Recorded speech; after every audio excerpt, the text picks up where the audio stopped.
வணக்கம் நண்பர்களே, நான் உங்கள் சுவாமிஜி ஸ்ரீ லக்ஷ்மண ஜோதிட ஆராய்ச்சி நிலையம். நம்ம இந்த திதி வெள்ளலாம் திதியில் வந்து பார்த்திங்கன்னா தசமி திதி வரைக்கும் பார்த்துருக்கோம். இன்றைக்கி வந்து பார்த்திங்கன்னா ஏகாதசி திதியை பற்றி பார்க்கலாம். ஏகாதசி திதிங்கிறது அமாவாசைக்கு பௌர்ணமிக்கு பின்னாடி வரக்கூடிய 11வது திதி ஏகாதசி திதின்னு நம்ம சொல்கிறோம். ஏகாதசி திதியோட அதிகாரி பார்த்தா ருத்ரன் சிவபெருமான். அது மட்டும் இல்லாமல் மகாவிஷ்ணுவும் வருவார். நித்யாதேவி வந்து ஹரி நித்யா. வகை வந்து நத்தை திதி. திதியோட வகை வந்து நத்தை திதி. சிறப்பு வந்து விரதம் இருக்கிறதுனால வந்து வைகுண்ட பதவி அடையிறதுக்கான வாய்ப்பு உண்டு. சரிங்களா? ஏகாதசியில் என்னென்ன செய்யலாம் அப்படிங்கிறது, ஏகாதசி விரதங்கள் வந்து பாவங்களை நீக்கும், வைகுண்ட பதவி கிடைக்கும். விஷ்ணு வழிபாடு, பெருமாள் அர்ச்சனை, துளசி மாலை அணிவிச்சு பெருமாள் வழிபாடு செய்கிறது ரொம்ப விசேஷமானது. இதிலே சிவன் வழிபாடு, ருத்ரஜபம் பண்ணுறது, சிவலிங்கத்துக்கு அபிஷேகம் பண்ணுறது ரொம்ப சிறப்பாக கொடுக்கும். இந்த திதியில் வந்து திருமணங்கள்லாம் செஞ்சோம்னா நீண்ட ஆயுள், திருமண வாழ்க்கை நல்லா சிறப்பாக இருக்கும். கலை பயிற்சி இதெல்லாம் வந்து நம்ம இசை நடனம், நாட்டியம் இதெல்லாம் வந்து பயிற்சி மேற்கொள்வது ரொம்ப நல்லது.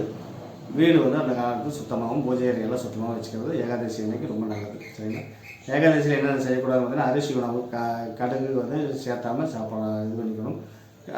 துளசி வந்து இது பறிக்கக்கூடாது. மாமிசம், மது இதெல்லாம் வந்து அந்த அன்னைக்கு தவிர்க்கிறது ரொம்ப நல்லது. சரிங்களா? விரதம் இருக்கிறது கிண்டல் பண்ணக்கூடாது. இந்த ஏகாதசி விரதம் இருக்கிறவங்களை வந்து நம்ம கிண்டல் பண்ணுறது அந்த அளவுக்கு சிறப்பு கிடையாது. ஏகாதசி விரதம் எப்படி இருக்கணும்னு கேட்டிங்கன்னா, இது வந்து தசமியில் தொடங்கணும்.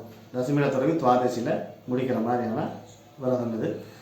தசமியில் வந்து ஒரு வேளை உணவு மட்டும் சாப்பிட்டு விரதம் இருக்கணும். அதேமாதிரி ஏகாதசியில் முழு உபவாசம் இருக்கணும். துவாதசியில் சூரியத்துக்கு முன்னாடி நம்ம பாரணை செய்து வழிபாடு பண்ணிக்கணும்.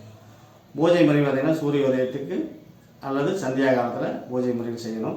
விஷ்ணு பூஜை, துளசி மாலை அணிவிச்சு விஷ்ணு பூஜை செய்வது ரொம்ப சிறப்பு. ஓம் நாராயண நமக அப்படின்னு 108 தடவை சொல்லி வழிபாடு பண்ணுறது ரொம்ப நல்லது. துளசி தீர்த்தம் 7 துளசி இலைகளை ப்ளஸ் தண்ணீரில் போட்டு நம்ம துளசி தீர்த்தமாக வச்சு எல்லாத்துக்கும் கொடுக்கறதும் நம்ம துளசி தீர்த்தம் இருந்தது ரொம்ப நல்லது. பகலில் ஜபம், பாராயணம், தெய்வ சிந்தனையோடு இருக்கணும். இரவு நேரத்தில் மீண்டும் வந்து விஷ்ணு ஆராய்ச்சி செஞ்சு விஷ்ணுவை வழிபாடு பண்ணிவிட்டு தூங்க போகணும். சரிங்களா? துவாதசி அன்னைக்கு பார்த்திங்கன்னா சூரியத்துக்கு முன்னாடி எழுந்திரிச்சு உணவு எடுத்துக்கிட்டு வழிபாடு பண்ணணும். அகத்திக்கீரை, நெல்லிக்காய், துவையல், சுண்டைக்காய் இதெல்லாம் வச்சு வழிபாடு பண்ணலாம். 21 காய்கறிகள் சாதத்தை சாமிக்கு படைச்சி வழிபாடு பண்ணுறது ரொம்ப சிறப்பு. ஏகாதசி சிறப்பு நாளுன்னு பார்த்தீங்கன்னா, மார்கழி ஏகாதசி வந்து ரொம்ப சிறப்பாக இருக்கும். வைகுண்ட ஏகாதசின்னு சொல்லுவோம். இந்த வைகுண்ட ஏகாதசியில் வந்து சொர்க்கவாசல் திறக்கப்படும். சரிங்களா? அந்த வைகுண்ட சொர்க்கவாசல் திறக்கிறதுங்கிறது இந்த ஏகாதசி அன்னைக்கு சிறப்பான விஷயம். அப்புறம் அதே மாதிரி ஆதி ஏகாதசின்னு சொல்லி புதிய ஆண்டு தொடக்கத்தில் நடக்கும். புரட்டாசி மாதம் வரக்கூடிய ஏகாதசி வந்து பார்த்திங்கன்னா ரொம்ப சிறப்பாக இருக்கும். சரிங்களா? அதோட விரதங்கள் பலன் வந்து விரதம் இருக்கிறது. முழு விரதம் வைகுண்ட பதவி கிடைக்கிறதுக்கான வாய்ப்பு உண்டு. பகுதி நேர விரதம் இருந்ததுன்னா பாவங்கள் நீங்கும்.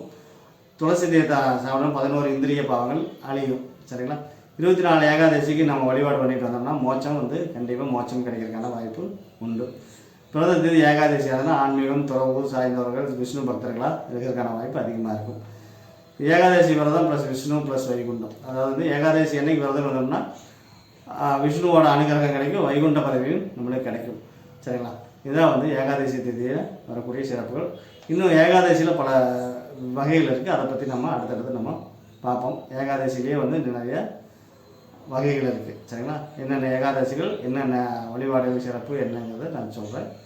அதை கேட்டு அதுக்கு தகுந்த அந்தந்த ஏகாதசியில் வழிபாடுகள் செஞ்சு மேன்மேலைக்கான வாய்ப்பு உண்டாக்கிங்க. வாழ்த்துக்கள். வளரலாம். நமசிவாய். இதை பிடிச்சதுனால் லைக் பண்ணி சப்ஸ்கிரைப் பண்ணிக்கோங்க. மேற்கொண்டு அடுத்தடுத்த விஷயங்கள் கிடைக்கும். ஷேர் பண்ணுங்கள். 4 பேர்த்துக்கு இது பயன்படட்டும். சரிங்களா? நமசிவாய்.